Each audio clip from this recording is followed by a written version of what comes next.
Hey everybody, this is MadPanda Games here, and today we're going to be tackling another part of Lake of Voices. Now, I believe since we got a, an ending, I didn't get to save, so I'll have to go through it again. But I'll try to get an ending, in which case we all get on the boat. And let's do this. Yep. I'm just gonna continue to skip. Okay. And then let's go, Margaret. It's been years since the time of Garvin the Exact. Yeah, I know. Let's skip. Okay, we should go. And I believe you. There. Okay, we're back to the part where now we get to go. But Melody's reply is firm. My steadfastness seems almost weak in comparison to its certainty. He addresses the guide. We shouldn't waste more time. Let's shove off. The guide slowly turns around, without even a nod to show his agreement. Margaret stares up at Mel and me, something of a resolve in her gaze. Then she follows after the guide. At least she didn't insist we stay behind. We should do what we can to protect her. It's our fault she's being put in even further danger. Yeah. Exactly my thoughts. We will take care of everything. Maybe I'm being naive, but I have no intentions of letting anyone fall victim to this lake tonight. Those monsters can starve. Now if you said that, that means you must die now. He turns to follow the others across. I will protect everyone on this trip. I will. We will make it through this. And before we get on the lake, let's save, so we can just go back to that. Okay, let's do this. Then I step onto the dock and join them. Okay. As soon as I step onto the wood, the temperature drops. The light of my lamp shines against the water's surface, as reflective as a mirror. Until we reach land again, death is only one small mistake away. I'm gonna make so many mistakes. We fall into line, with the guide leading the way. Margaret stays close to him, and I behind her, watching to make sure she doesn't slip on the slick, wet wood. But Mel brings up the rear. Each of us holds our lanterns in front of us, but it does little good. The fog is thick and nigh impenetrable, consuming the light as if hungry for it. Above the surface of the lake, it's deathly quiet.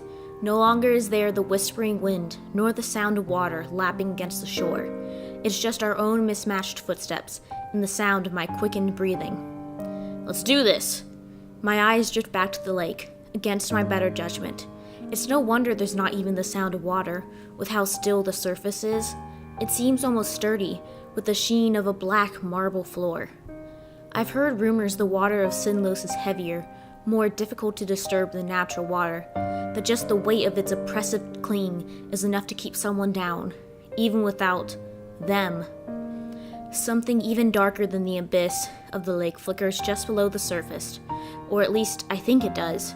I turn my gaze to Margaret's back. It's better to stay focused. Let's do this. Fall back a bit.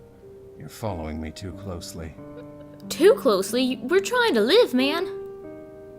The guide is looking over his shoulder, addressing Margaret. I'm sorry. If someone gets pulled into the lake, they'll instinctively reach for anything to hold on to. Do not let that be you. Okay. Margaret's shoulders rise, and she nods with great seriousness. That's really understandable. That is good advice. I understand. Thank you for the advice. I'm with Margaret on this. He ignores her gratitude. You can speak amongst yourselves if you so choose, as long as you pay attention to where you're going. There is no worth in listening to the sounds out there. Okay. If there's anything at all, it'll only be Nixie trying to set you on edge. Okay. All right. Then, could you tell us your name? You didn't have a chance to properly introduce yourself, and I've only heard you being referred to as the guide. I don't think he wants to say his name. I don't have a name. Or he doesn't have a name. He's facing the front again, his voice as expressionless as before. I have no way of guessing how he feels as he says this. Oh. That's sad. It's probably not something he wishes to talk about. However, there is something else I wanted to say, so changing the subject is not difficult. Margaret, thank you for allowing us to join you. I didn't think we really gave her a choice. Margaret shrugs non-committally. It wasn't exactly up to me. The guide said he would take you. Yeah. She hesitates, and then she looks tentatively over her shoulder at me. But thank you for saying that. It's appreciated. Yeah. Bemele and I will do our best to be an asset on this trip, rather than a burden. You know, I know his name is Bemeli and everything, but I just like the way Bemel rolls off the tongue. That's nice. I'm not afraid to be out here, though. You should be. Still, at least with your training, you should be able to take care of yourself. You really should be, considering you died when we didn't go. You should be grateful we're here. I admire her resilience. It's comforting to know that everyone here is so confident in their abilities, not enough to forget how terrible it feels to be over this lake. I am not sure if that is fortunate or unfortunate. Believing yourself to be secure doesn't mean that you are. As the conversation lulls, a new sound breaks through. It's the whispering noise again. It's the chatter of inhumane voices, and this time coming from all around us. Taking care of yourself is exactly what you need to do. Okay. The guide is speaking again, except louder, as if to cover the Nixie's voices with his own. Work to survive at all costs, and hope that everyone around you has enough sense to do the same. That's the only way you'll make it to the other side. Okay. Margaret nods in response, but I hear a grunt from behind me. Groups tend to go further when they work together to achieve the same goal. Nah. The guide doesn't say anything in response to Bamel's grumbling either. I'm not sure whether he didn't hear Bamel, or whether he just didn't feel the statements made thus far are worthy of addressing. I have a feeling it's the latter. Too. He's not very impressed with us. Let's do this. We go around a large bend in the bridge, part of it forking off to another way.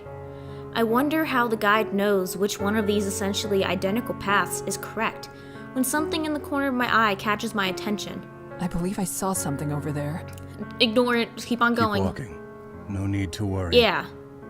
The guide's voice is calm and level. I decide against pressing the issue, not wanting to set everyone even more on edge. What did he say? Perhaps not wanting the conversation to be caught by the guide, he speaks softly, though I couldn't quite hear him because of it. Oh no!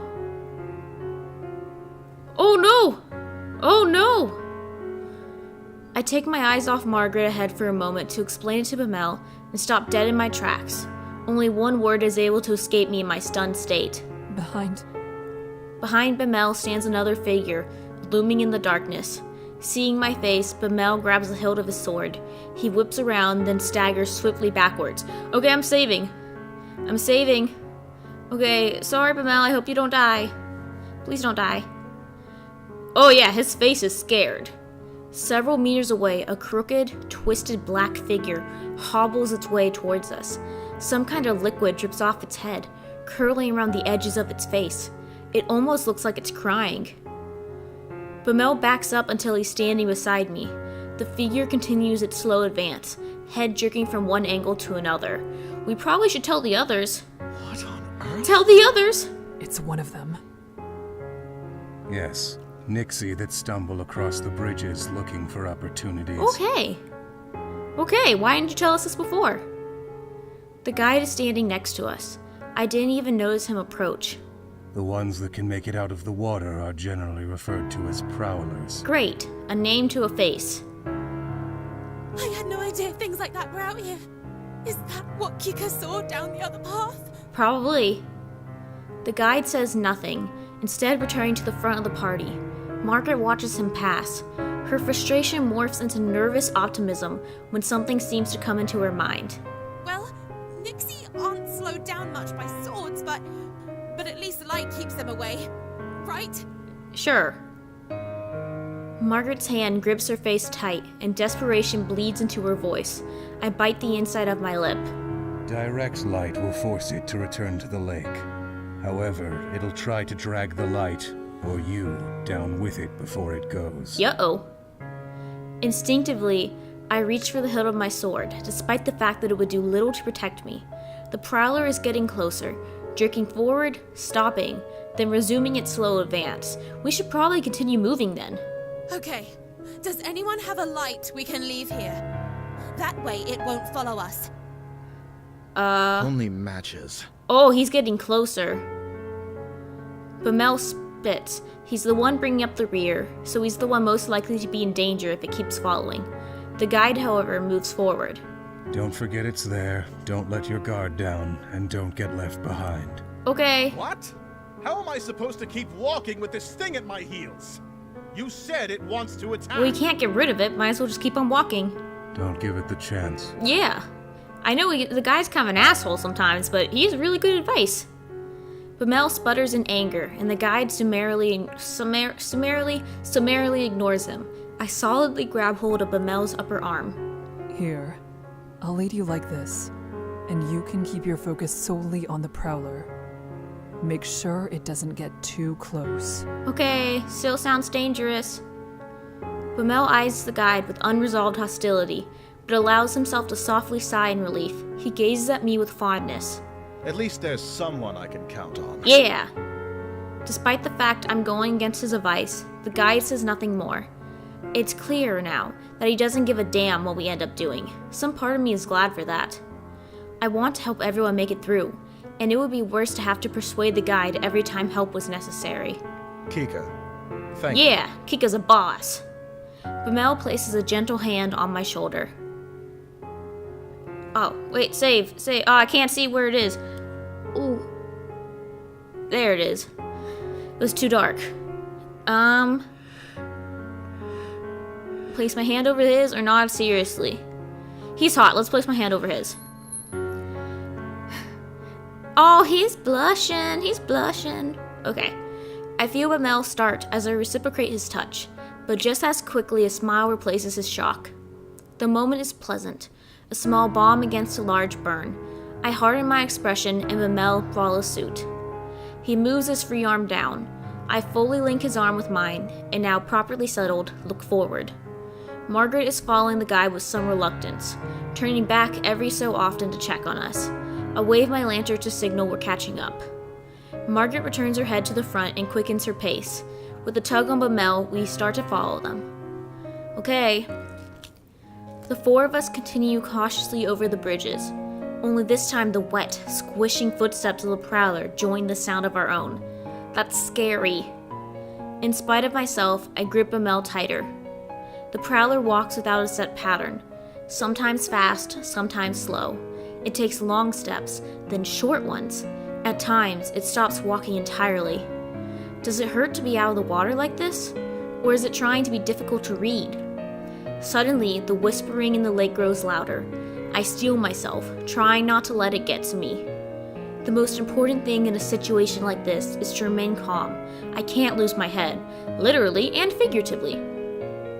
Then, all at once, I notice the guide and Margaret have come to a halt. Bemele, they're stopping. Yo.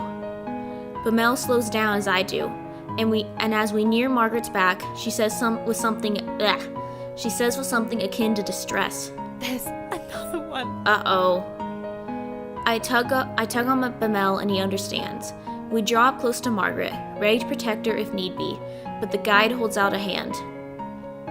Don't get any closer. Uh-oh. We're trapped. Just over his shoulder, I see another Prowler stumbling towards us, white liquid dripping from its eyes.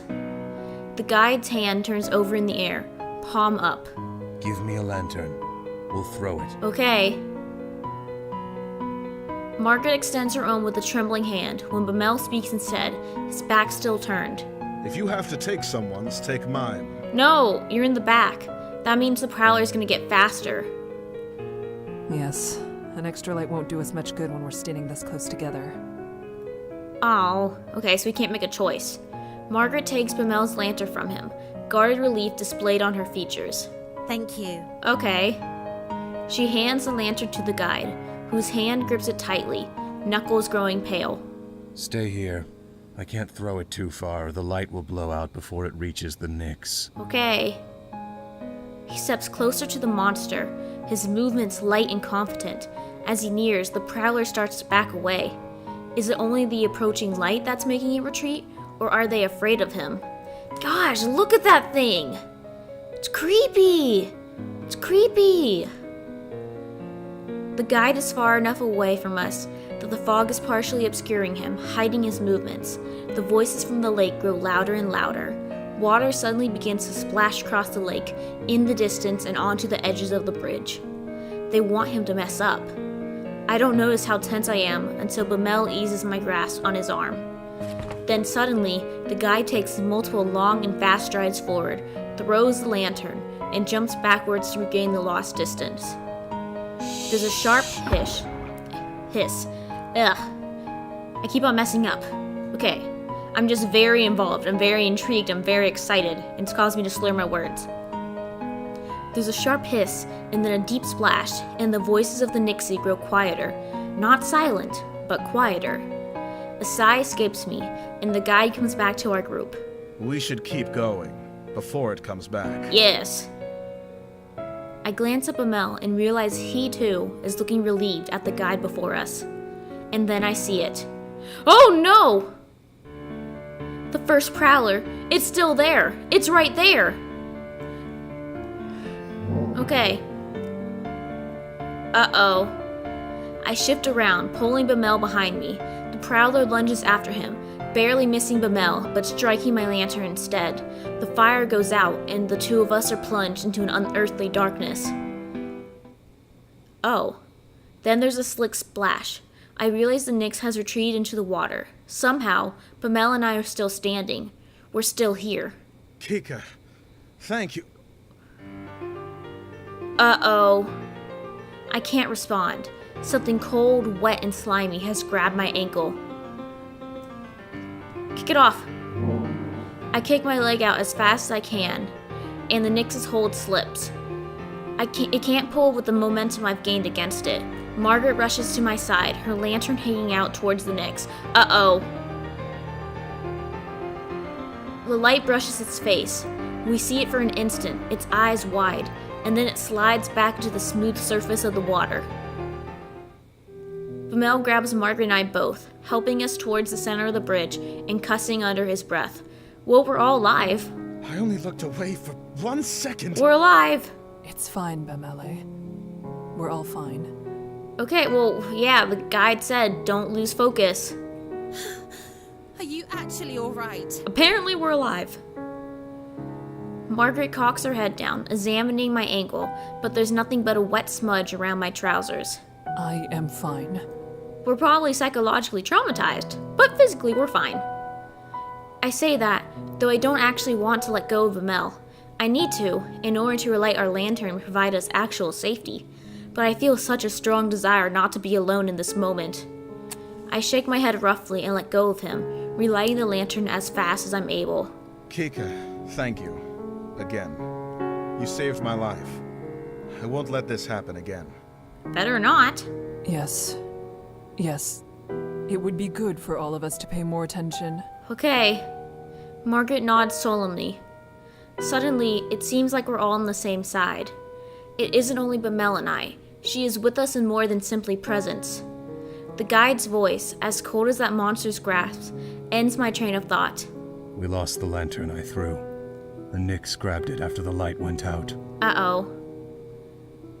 Margaret makes a noise. I glance over, wondering whether she's upset, but there's a small smile on her face instead. It's better than them taking anything else. Yeah, but I get where you're coming from, but I have a feeling that's gonna come back to bite us in the ass. Ugh. A nervous laugh bubbles up out of me, and just as quickly stops. Bamel chuckles in response, and our collective tension eases up, the adrenaline draining from our bodies. We need to keep walking. Yeah, we do. The guide starts down the bridge again, and we join him. I try to clamp down on the relief, the ease that wants to flood my head. It's not over. The prowler is gone, but so is Bamel's lantern. You can stay near me, Bamele, since your lantern is lost. Yeah, he's in danger. I appreciate it. You better appreciate it. We saved your life, dude. Margaret goes on ahead of us. Bamel stays by my side as I keep at the end of the line. Okay. This is not good for us. The breath of release from Margaret and Bamel is quickly swallowed by the somber atmosphere of Sinlos as well. Oh, that was a bad pause. That was an awkward pause. Replaced by the gravity of the near-death experience. Never mind celebrating his survival. Something like that shouldn't have happened in the first place. The memory of the prowlers reaching out towards us appears each time I close my eyes. Why does it look like something's dripping down their faces? Because they're creepy, and you gotta make them look creepy, so that it can be horror. The prowlers are on Margaret's mind too. Looking at her pained expression, it's as though the moment of relief never existed at all. I'm not sure. Yeah. Me neither. Something's wrong with them, though. Is there something wrong with Bamel? Is he hurt? They live in water. Air shouldn't be good for the things, but they want to drown humans so much they're willing to drag themselves around on land? It's not right. I don't think anything about this situation is right, Bamel. Of course it isn't. They are monsters. They likely do not understand even the concept of right and wrong. Well, I don't disagree that there's something very wrong about them. I truly hope that's the last we'll see of the Prowlers. Oh, that's not the last of it. Something comes to her mind, causing Margaret to end her part of the conversation early. Since you two have to share a light, wouldn't it be safer to be in the middle? Yeah, but you can't protect yourself. Margaret stops and waits for Bamel and I to reach her position. That way, you'll catch the edges of my light and the guides, and it won't be so dangerous if Bamele loses his position momentarily. I don't know. That's a very kind offer, Margaret. Yeah, but I don't know what to do. Bamel's surprise is so apparent. I want to cover his face with my hands to stop him from insulting her. She merely smirks. I think Margaret may be surprised with herself too. Bamel returns to his usual surety.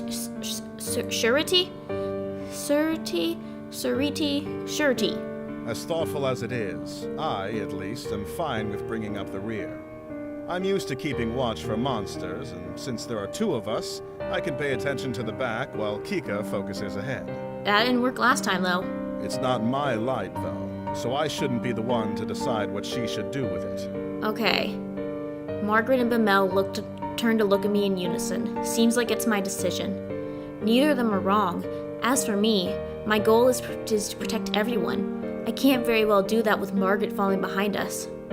But being stuck in the middle of the group could also be dangerous depending on what circumstances we come across. Getting pincered by the enemy would be an almost sure death, no matter how experienced Bamel and I are. I just don't know what to expect from this bridge, and that makes things so much more difficult. Current format. So you're staying behind? Because we gotta protect her. This is our duty. We're saving lives. So yeah, we're staying behind. Seems like it. Yeah. Yes, I think we'll be good here. Yeah. But really, thank you. That was a very kind offer. You died in our last playthrough. We're not letting you die tonight. Well, alright. You're gonna live, Margaret. You're gonna live. Margaret respects our decision and trots ahead a bit to catch back up with the guide, he who has paid no mind to the entire affair. Okay. So, I don't want to sound like a child, but how much longer until we arrive at the halfway point? Yeah, I'd like to know that too, considering we've almost died a few times. Margaret chuckles, reflecting the amusement I don't want to vocalize. We still have some ways to go. How big is this lake? Damn. Yeah, damn. I suppress my laughter yet again at his pouting response. The gloom we've been under dissipates slightly, like light flickering through the fog. The first trial tends to be the most difficult. I believe we will only react better from this point on. Yeah. I like the way you think. Aw, they hated each other when they started, now they're friends. Then a gleam enters Bamel's eyes, and he grins. I think Kika deserves a round of applause. Her quick reflexes are owed the utmost appreciation. No, don't make sound. He leans softly into my shoulder, trying to get me to... What? It was indeed a sight. You're quite capable. Bemele was also a sight, but for very different reasons. The way he froze with his mouth. I'm glad we're bonding. In itself. I'm glad we're bonding. Bamel shakes a fist at Margaret in mock anger, then shoots me an affectionate look. You should know, she and I are usually on equal footing. The only reason you had footing at all is because she pulled you back. I'm glad we're bonding before one of you guys dies. Bamel laughs self-consciously, scratching his head. That's very true. You can always count on Kika. Yeah. I keep my eyes steadily ahead, unsure how I should respond. I'm pleased, almost grateful, to hear what they think of me, but I don't know what I could say that wouldn't seem pathetic. Instead, I contribute the best way I can. I keep my focus on the path ahead of us. Without a response from me, the conversation quickly dies out. Still, it eases my heart to be on such friendly terms with my companions. Okay. After some time, I notice Margaret isn't keeping up with the guide as much as she was before. I realize it's because the guide has increased his pace. Margaret begins to jog in an effort to keep up with him, and Bamel and I do the same. Despite this, the guide keeps getting further away. Why is he leaving? We go faster and faster until suddenly we're full on sprinting across the slick wooden boards. That seems dangerous. Figures in the dark Figures in the dark say that 3 times. Figures in the dark fog fly past us at a blur, and it occurs to me the branching paths on the bridge appear to be sinking? I try hard to swallow my rising panic. This isn't good. The guide shouts something, but it's drowned out by the frantic pounding of our footsteps. Uh-oh. I'm trying to piece together what he said. Don't stop, turn? When he takes a masterfully sharp right down a different path using his own momentum in the sleek wood to slide into the new direction with no loss of speed. Uh-oh. Uh-oh. Margaret must not have worked out the warning either, as she is completely caught off guard by the guide's changing course. She runs straight ahead, past the turn, and continues down the path we've been following up until now. She clumsily begins to halt her momentum down the wrong bridge. Then I come upon the fork. Turn. Oh, uh-oh, I didn't mean to do that! I make a hard turn, following the guide and leaving Margaret at the rear. Bamel's footsteps stay as loud as they were before. He's made the turn, as close behind me as ever. No! Out of the corner of my eye, I see Margaret turn around to try to come back to us, only to have the bridge in front of her fall away. I slow down for a breath, feeling the impulse to turn back, but ignore it. There's no time. Margaret can make the jump, and then she'll rejoin us.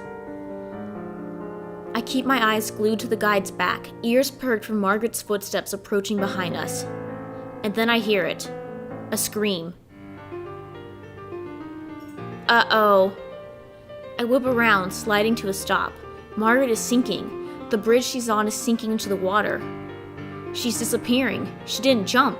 What are you doing? What? Margaret's head shoots up, her face drained of all color. Jump! Jump, woman! She's crying. Oh my god, no, you can't die. She stumbles near the edge of the bridge, staring at the placid water of the lake. Even from a distance, I can see her shaking. I can't say if it is from the bridge's descent or her own fear. She barely seems to remain standing. I swallow painfully. Oh no! Margaret bends and tries to jump. She curves in a small arc, achieving more height than she should, and lands directly in the lake with a muted splash. No! No! Bamel starts beside me, but I grab his hand and pull. We start running again, leaving Margaret flailing in the water behind us. We don't need to watch this. We both know exactly what will happen to her now. Margaret's anguished cries pierce the night. Then the screaming stops. Achievement inevitability, really? Ah, man. My legs grow weak. It isn't right, but I push myself to keep going. Bamel curses between heavy breaths, calling those things every foul name in his large book. I try to focus on the pounding of my feet, but my brain won't cooperate. My brain isn't cooperating either right now. Instead, I imagine Margaret's terror as she's clawed to pieces by the Nixie. After everything, I didn't help her. We left her in the dark. God damn it. As the night wears on, our strength rapidly fades. How much longer will this last? People have to rest sometime. Almost as in response to my thought, the guide abruptly halts. I skid to a stop as well, sliding on the surface of the wood. Why did we stop? Yeah, why did we stop? Bamel's voice is tired, but his guard is up. The guide doesn't answer, just stares at something slightly out of view. I step up to join him, following his gaze further down the path. What the? There's a person. Uh-oh. There, curled in a little ball, illuminated by the lantern's light, cowers a person. His hands grip his head, and he rocks from side to side, mumbling incoherently. It's a man. Yeah, it's a man. I'm sorry. I'm sorry. I'm sorry. I couldn't. I just couldn't. Please. I'm sorry. Yeah, I get that you're sorry, dude. I'm struck with an array of questions. What is going on? Why would he wander out onto these bridges on his own? Did he make it this far by himself? Were there others with him? If that's somehow the case, I can't blame him for the state of shock he's in. The man stops mumbling. He glances above him, seemingly only just now having the strength to lift his head. His expression, the deepest sadness, along with the clear markings of terror, are scrawled across his face. I stare at him in shock, not sure what to do. Leave him. What? We're leaving him? I snap my eyes away from the man, instead to the guide's cold, implacable face. No! We can't just leave him here. Without light, it's certain he'll die. He Uh-oh. won't make it regardless. Why? The guide turns to look at us, his eyes seeming to glow from the closeness of his lantern. For the first time, I feel uncomfortable in his presence. Whoever shelters him will only risk dragging themselves down with him. Leave him. Wow. Wait, let's save right here. No! Oh, dang it. All I know is that Bamel's outraged. Curse you, guide, or something. I'm trying to think of some kind of compromise when the guide speaks again, his voice cutting. If the man comes, then whoever is shielding him will have to remain at a distance from the rest of the group. Far enough that you can't see me, just my light. That is how you will travel across the bridges. Oh, that's not good. I didn't agree to lead this man, and I won't. If you ask me to, I will leave you all behind. Oh. Adrenaline surges through my veins, and I tense up. It's a painful reminder that the guide isn't here to save our lives, but merely to show us the way. We're on our own. Bamel and I frantically share more looks between each other, trying to communicate without words. Neither of us have a desire to speak and be the first to make a choice. Uh-oh. The man is standing now, though still hunched with his arms wrapped around himself, as if expecting a blow. He stares at the ground rather than at us. Because of this, I'm having trouble reading his face. What exactly happened to him? Are you well, stranger? Do you know where you are and why you're here? He glances up, not at me, but towards me, his eyes resting somewhere near my collarbone. I'm fine. You all can go on your way. Forget you even saw me here. Well, okay, if he wants us to do that. That's absurd. You have no way to defend Give him a yourself. sword. We can't leave you. Give him a sword. Yes, I'm sure in your eyes I might not seem like much, but that's not exactly a fair shake. Okay. Maybe in a perfect world, every man would be as large as you. But that's not how things always go. Doesn't mean I'm defenseless. Okay. The man's response is meandering.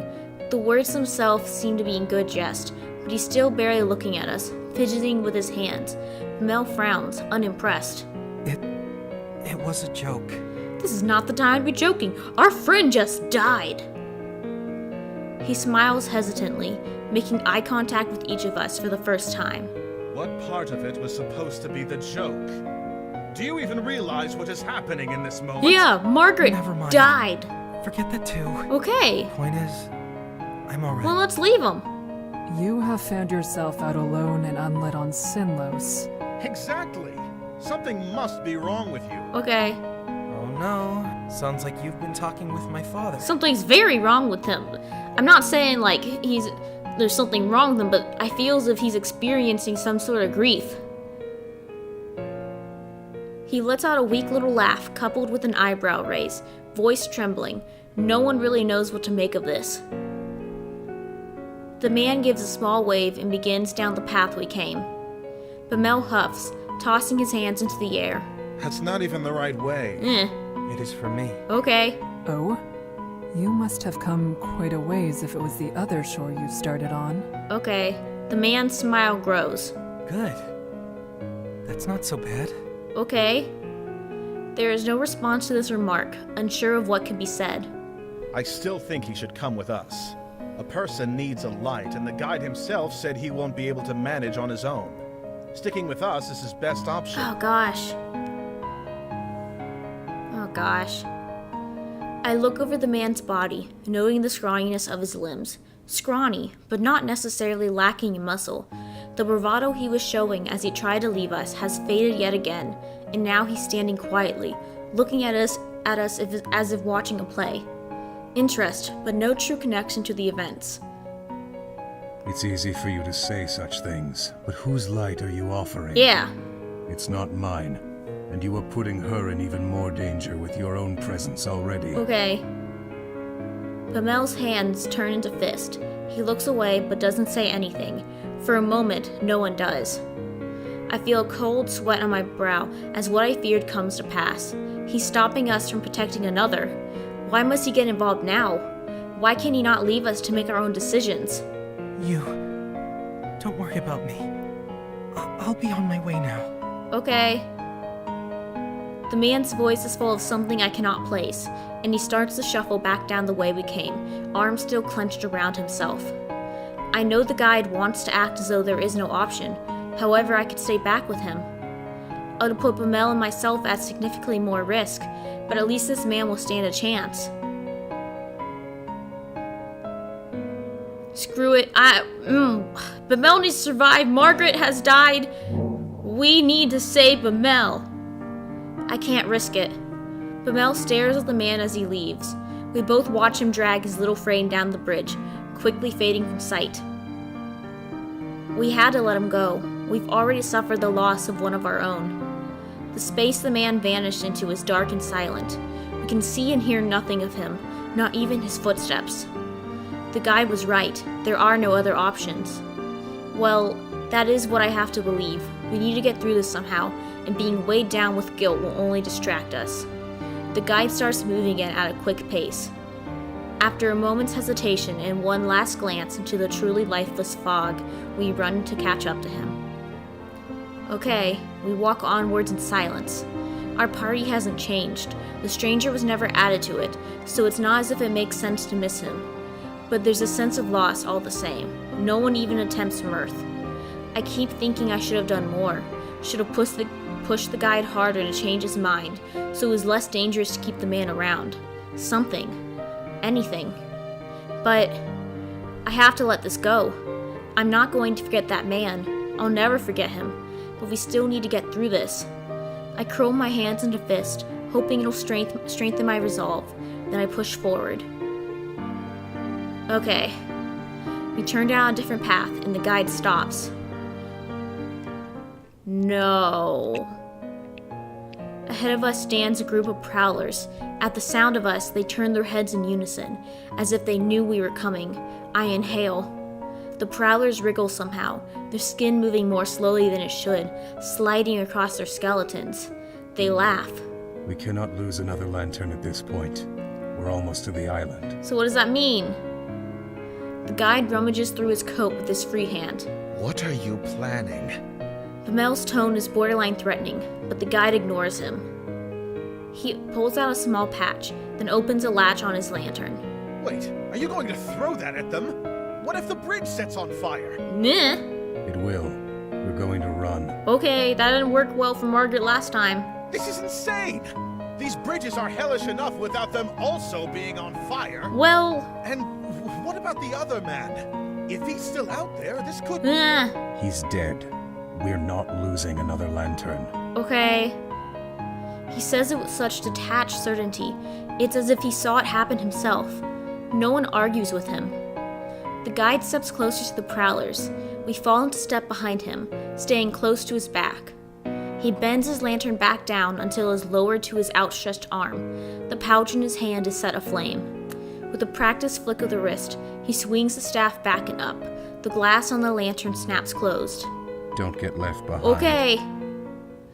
He takes 3 quick steps, then tosses the pouch. The prowlers are back in the water before the pouch even lands. As soon as it does, the fire starts to lick and curl itself around the wood. The guide breaks into a sprint, and so do the rest of us. The blaze grows, despite the heavy dampness from the lake. These bridges aren't normal bridges. Of course that's true. Nothing here is right. Hopefully they won't collapse with the flames. We stay on the guide's heels, almost too close for comfort. If he stops abruptly, we'll all crash into one another, maybe even fall off the bridge. This isn't good. Then the world tilts. I was mid-stride when I put my foot down. The bridge isn't where it was. It lurched to one side, either because it was weakened or pushed. But Mel and I manage to keep our ground, as does the guide. He presses on with even bothering to see if we are able to follow. But Mel grows in frustration as we push to keep up with the guide's pace. As our storm of feet thunder across the boards, a silver sliver begins to rise into view just above the edge of the water. It's the island. Thank goodness! The island. I squint and suddenly make out the craggy forms of land and earth. I see it. We're almost there. Safety at long last in sight. New energy surges through me. We push ourselves faster, longing to put these god-forsaken bridges behind our backs. All at once, the bridge ends, and our entire group brushes ashore. Earth, solid earth, a haven from the water. I catch my breath while still moving even further away from the dark shoreline. I can't believe we actually made it. Even more difficult is the idea that we're only halfway done. When night falls once more, we have to do it all again. A heavy arm falls across my shoulders, and I strain to see Bamel smiling warily at me. Good work out there. Yeah, we're alive! It's not the usual commendation of a job well done. There's sadness, perhaps even sympathy in the sentence. It ends flatly. Usually Bamel's comfort and good nature gives me at least the urge to smile, but right now it feels like a hollow victory. Despite still having the comfort of one another, we are incapable of doing any true good. We were only able to save ourselves. A quiet moment passes between us. And then the guide is there. He moves so smoothly that his steps on the soft sand are nearly silent, and his dusky clothes blend with the thinning of the night.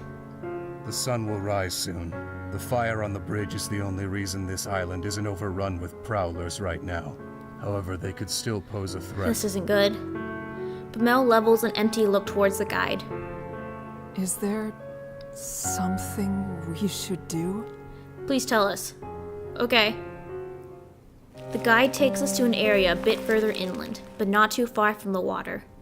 Trees partially obscure our location, and there's enough room to watch the coast in case prowlers start to emerge from the water. Essentially, it's a place where an ambush will be hard. If any of you see anything at all, speak up. We don't want them to sneak up on us. Yeah. Almost automatically, each member of the group turns to a different direction.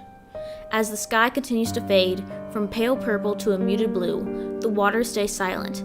For the first time, nothing happens. It is a miracle. Suddenly, my chest is lighter and the air is fresher. Yes, sunlight! The first pricks of light appear over the horizon, stinging my eyes after such a long journey through darkness. A sound catches my attention, and I move my focus towards its direction. The guide is opening the latch on his lantern again. He gently, almost respectfully, blows out the light. We no longer have to worry about the Nixie. It is over for today. For today. I'm almost unable to keep tears of relief from pouring out at those words. We've made it through the night. We survived. No one feels the need to speak. We look at each other, an understanding passing between us. Then we find our own space, as comfortable as we can get, and lie down for the rest we weren't sure would ever come. That's sad. Okay. My eyes slowly blink open and read just to the brightness, what little there is. The sun is obscured by a thick layer of fog, making it impossible to estimate the time of day. I prop up my elbows and push myself up. The ground is hard and rocky, but that isn't the only reason I am eager to get on my feet. I check my surroundings. The harsh, craggy earth of the island is interlaced with twisting vines and gnarled branches. Beside me, Bamel is still fast asleep. The guide, however, is nowhere to be seen. I realize that I don't recall seeing him lay down with everyone. It's likely he left us hours ago. There is a creeping silence here. I can't help but shudder at the hollow, aching feeling inside of me. It refuses to relent. I shift my weight back and forth, unsure of what to do with myself. Memories of last night's harrowing journey flicker through my mind. Bamel wakes suddenly, rising with alarm. My mouth opens, then shuts, and after a moment of fumbling, a word finally escapes. Hello. Okay. Bamel gives me a gentle smile and makes his way over to me. Morning. This is awkward. A pocket of quiet descends over us. Bamel sighs. The atmosphere is weighing on him already. We should eat something soon. Yeah, this is awkward as hell. Yes. Very awkward. A distinct rustling of the leaves around catches my attention. The guide appears, emerging from the thicket. Bamel glares at him as he makes his way over. The Nixie will not tread on land in daylight. However, being near the shoreline is still dangerous. If you leave the center of the island, remain cautious. Will do, guide man. Before the sun sets, I will be in this area. It would be wise to meet me here before nightfall. Okay. Why do you do this? I sharply turn towards Bamel as he snarls and confronts the guide.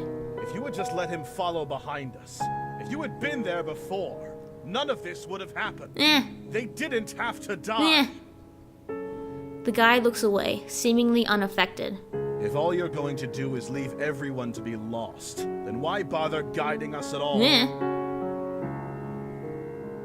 Despite Bamel's severe words, the guide apparently considers his piece here finished. He turns towards the forested area from which he came. Wait, Bamel calls out to the guide, reaching towards him. Before he can make contact, I quickly place a hand on his shoulder. He lowers his arm to the side, though I can still feel wrath emanating from him. We stay this way until the guide disappears from view. Bamel begins to kick at the ground, spraying tiny pieces of gravel about. Bamele, I know you're angry, but regardless of our feelings, we need the guide. If he leaves us, we'll all die. Yep. and we've done so well with Well, him. we're alive. I give him a cold glance. We won't even know which bridge to take without the guide. But Mel knows that. This needs to stop. There are people counting on us to make it back. We can't afford to lose our way. Yeah. The anger etched into his expression fades into sadness. I can't stay here right Stay on the middle of the island, dude. Quietly, I speak.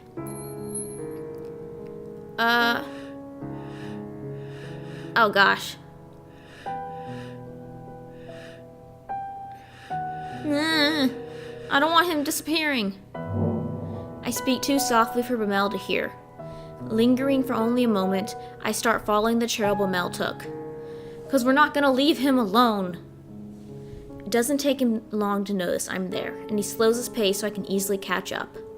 We fall into step for a short while, neither of us speaking. Eventually we come to a thick stand of trees and wordlessly weave our way through the branches. Okay, let's do this. We're having an emotional 1-to-1, 1v1. Once we're hidden by the foliage, Bamel leans against a tree trunk, head hung low. Negativity radiates off of him, but I don't know what I should say. Fortunately, he breaks the silence. I apologize for back there. Okay. I nod firmly. His reply isn't unexpected. For as long as I have known Bamel, he has had a tendency to let his temper flare, then regret it later, after processing his thoughts. Oh, that's like me.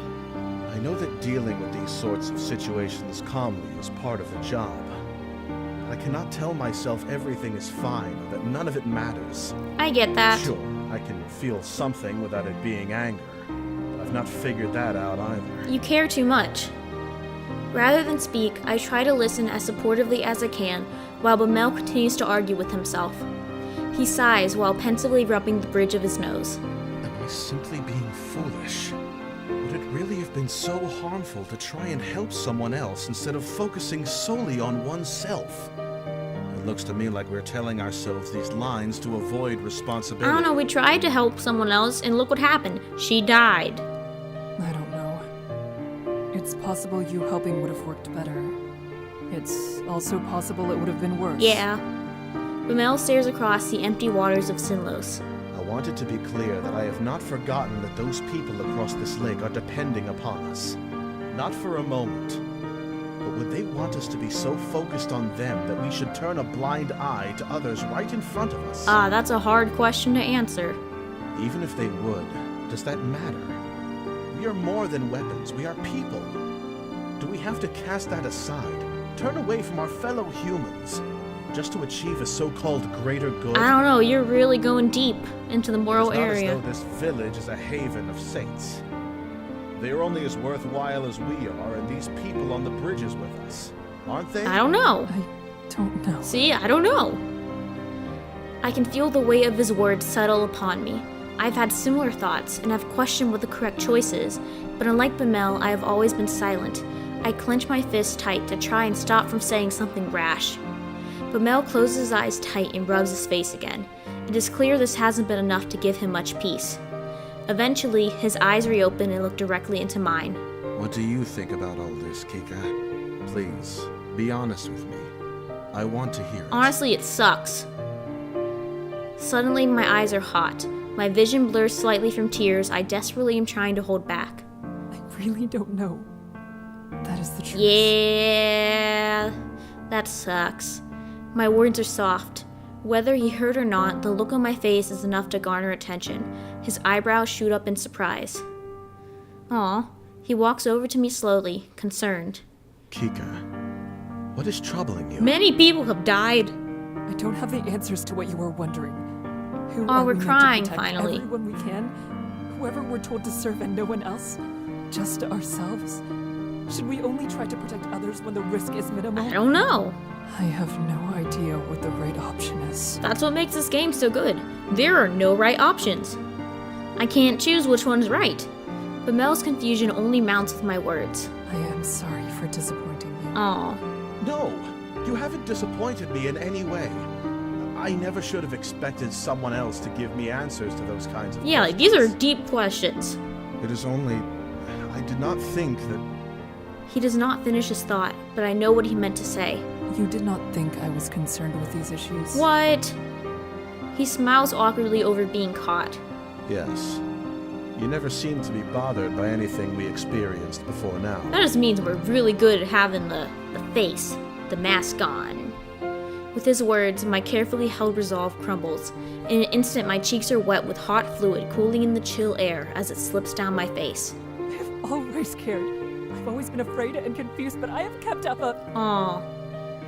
I stop and gasp for air, my throat almost as tight as when we were running on the bridges.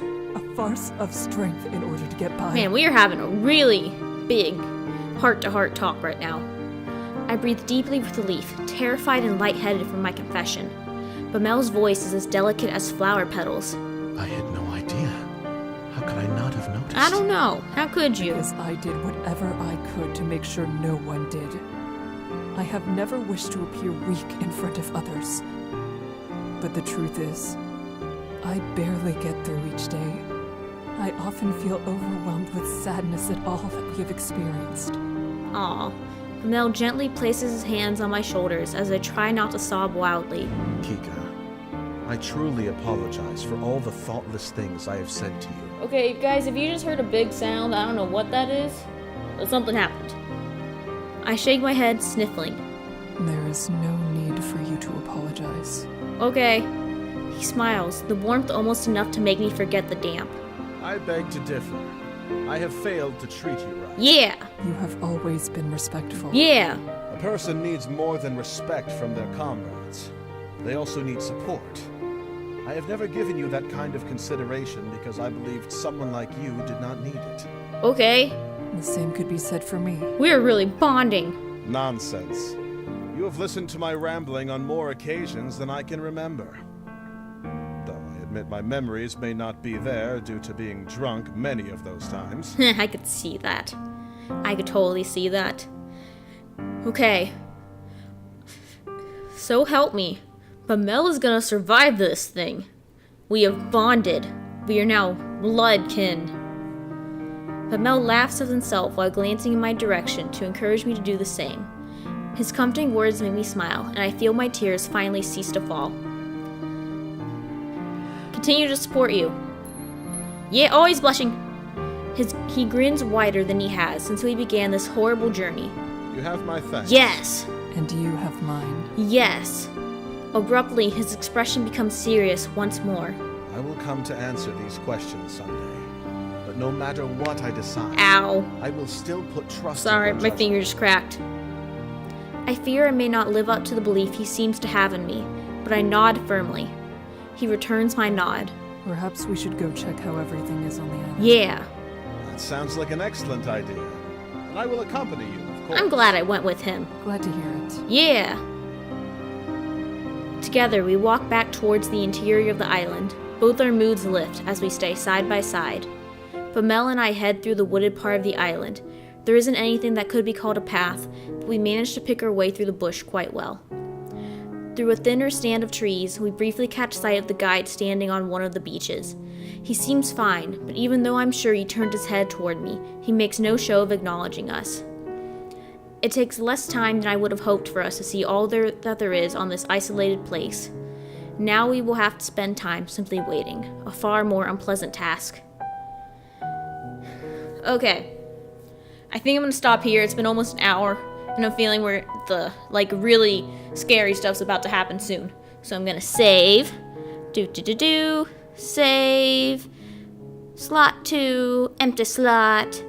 And so this is MadPanda signing out. If you like my content and you want to see more content like this, please remember to like, comment, and subscribe. And don't forget to hit that bell for notifications. Once again, this is MadPanda signing out. See you later, guys.